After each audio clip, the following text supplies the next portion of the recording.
Hello, പുതിയൊരു വീഡിയോയിലേക്ക് എല്ലാവർക്കും സ്വാഗതം. കറി വെക്കാൻ നോക്കുമ്പോൾ ഒന്നുമില്ല. അപ്പോൾ എന്ത് ചെയ്ത്, 2 വഴുതനങ്ങ ചെറുത് കിടന്നു, അതും ഒരു പച്ചക്ക ഉണ്ടായിരുന്നു. അതും ഒരു തക്കാളിയും 2 പച്ചമുളകും എല്ലാം കൂടെ അരിഞ്ഞ് ഇട്ടൊരു കറി ഉണ്ടാക്കാമെന്ന് വിചാരിച്ചു. ഇതിലോട്ട് ഉപ്പിട്ട് കൊടുക്കുക, ശേഷം മഞ്ഞൾപ്പൊടി ഇട്ട് കൊടുക്കുക, ഇച്ചിരി വെള്ളം കൂടെ ഒഴിച്ചോ. ഇത് അടച്ച് വെച്ച് നല്ലപോലെ ഒന്ന് വേവിച്ചെടുക്കാം. തേങ്ങ വറുത്ത് പിടിച്ച് വെച്ചിരുന്നതാണ്. നമുക്ക് കറിക്ക് ആവശ്യമുള്ളത് എടുത്തൊന്ന് ചെറുതായിട്ട് ചൂടാക്കി അരച്ചെടുക്കാം. അരയ്ക്കാനുള്ളത് മിക്സിയുടെ ജാറിൽ ഇട്ട് കൊടുത്തിട്ടുണ്ട്. ലേശം വെള്ളം കൂടെ അതിലോട്ട് ഇട്ട് കൊടുത്ത് നല്ലപോലെ ഒന്ന് അരച്ചെടുക്കാം. അരച്ചെടുത്തിട്ടുണ്ട് നല്ലതുപോലെ. ഇനി നമുക്ക് കഷ്ണങ്ങൾ എടുത്ത് മാറ്റി ഇതിലേക്ക് ഇട്ട് കൊടുക്കാം. പാൻ അടുപ്പത്ത് വെച്ച് ചൂടായിട്ടുണ്ട്. ഇച്ചിരി വെളിച്ചെണ്ണ ഒഴിച്ചു കൊടുക്കുക.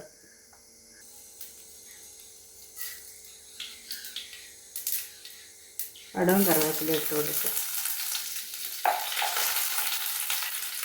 അരപ്പൊഴിച്ച് കൊടുക്കുക.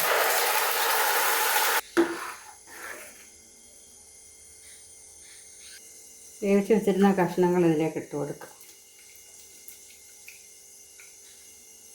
അരപ്പും കഷ്ണങ്ങളും എല്ലാം നല്ലപോലെ ഒന്ന് അരപ്പും കഷ്ണങ്ങളും എല്ലാം കൂടെ ഒന്ന് ഇളക്കി, ഉപ്പ് വേണമെങ്കിൽ കുറച്ച് ആവശ്യത്തിനുള്ള ഉപ്പും കൂടി ഇട്ടിട്ട് ഒന്ന് നല്ലതുപോലെ തിളയ്ക്കുന്നത് വരെ മൂടി വയ്ക്കുക. പിന്നെ സ്റ്റവ് ഓഫാക്കുക. അരപ്പെല്ലാം നല്ലതുപോലെ ഒന്ന് തിളച്ച് വന്നിട്ടുണ്ട്. കഷ്ണങ്ങളും അരപ്പും ഒക്കെ ആയിട്ട് നല്ല സെറ്റായിട്ടുണ്ട്.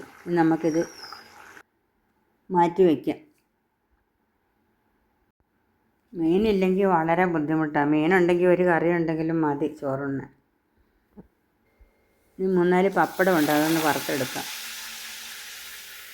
പപ്പടം എല്ലാം വറുത്തെടുത്തിട്ട് ചോറ് വെന്തിട്ടുണ്ടോ എന്ന് നോക്കാം. ഇന്ന് ചെറിയ കുക്കറിലാണ് ഇന്ന് ചോറ് വെച്ചത്. കുറച്ച് ചോറ് മതിയായിരുന്നു, കുറച്ച് ചോറ് ഇരിപ്പുണ്ട്. തൈര് ഇരിപ്പുണ്ടായിരുന്നത്, അങ്ങനെ ഉപ്പിട്ട് തൈരും കൂടെ ഉടച്ച് വയ്ക്കുക.